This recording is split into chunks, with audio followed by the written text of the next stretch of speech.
A looming debt crisis threatens China. The Chinese Communist Party has a plan. It may fix things for now, but ultimately make the problem much worse.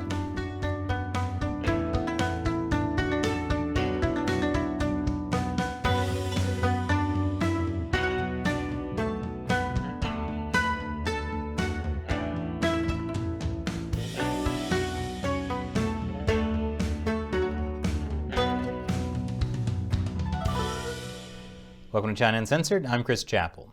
But before we begin, in case you haven't heard, we now have China Uncensored merchandise. If you'd like to buy a t-shirt like this, or some of our other great t-shirts and mugs, check out chinauncensored.tv/merchandise. Get some cool stuff and support the show. Best of all, none of it is made in China. Good news!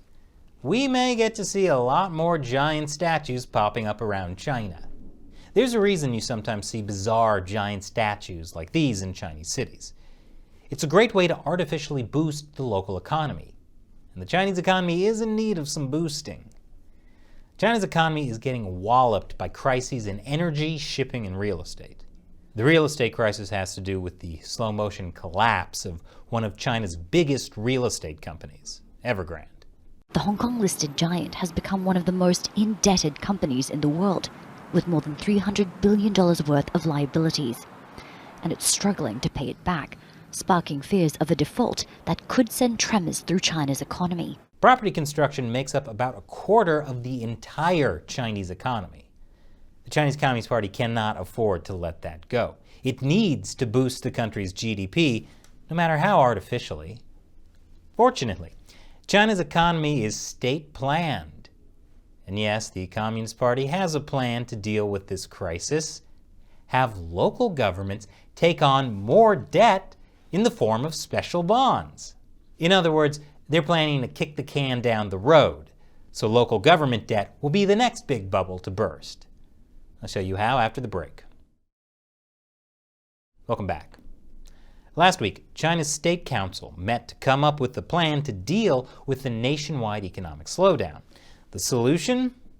Saddle local governments with a mountain of debt. The State Council called for ongoing construction of projects. Please tell me that means more giant gold statues of Mao.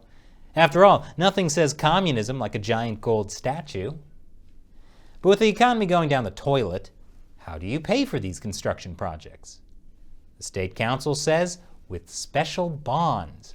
Special bonds are government debt for specific construction projects, where the debt gets paid off from future taxes or proceeds from that project. For example, debt to build a bridge paid for by future tolls, or debt to build a giant Mao statue paid for by future admission tickets.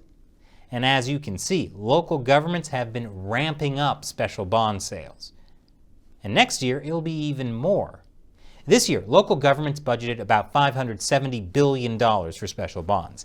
Next year, that number goes up to $630 billion. Surely this will end well.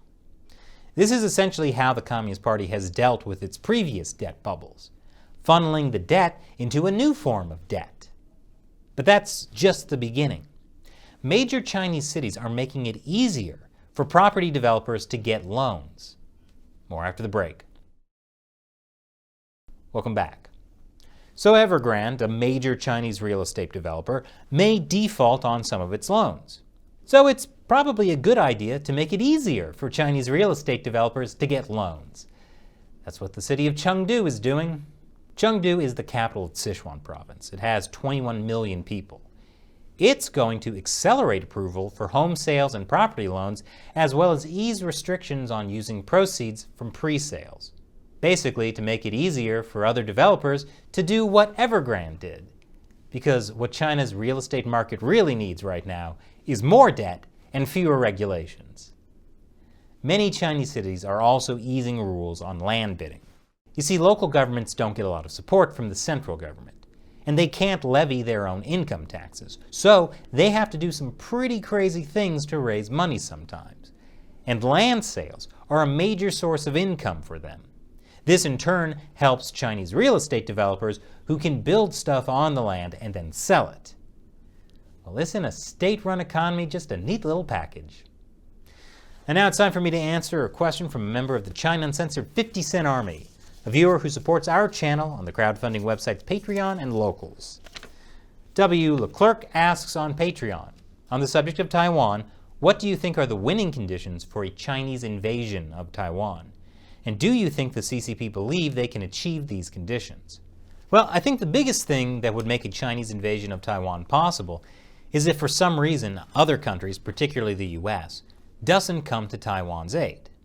Now don't get me wrong, even on their own, Taiwan would make any Chinese invasion force pay a bloody price.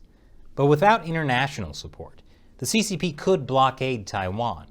That's something Taiwan is already warning about. Would the US abandon Taiwan? I doubt it. It's so important to US national security interests and regional stability in the Indo-Pacific, and would be so contrary to all the recent support the US has been giving Taiwan. And with any luck, that support is enough deterrence to prevent an invasion from ever happening.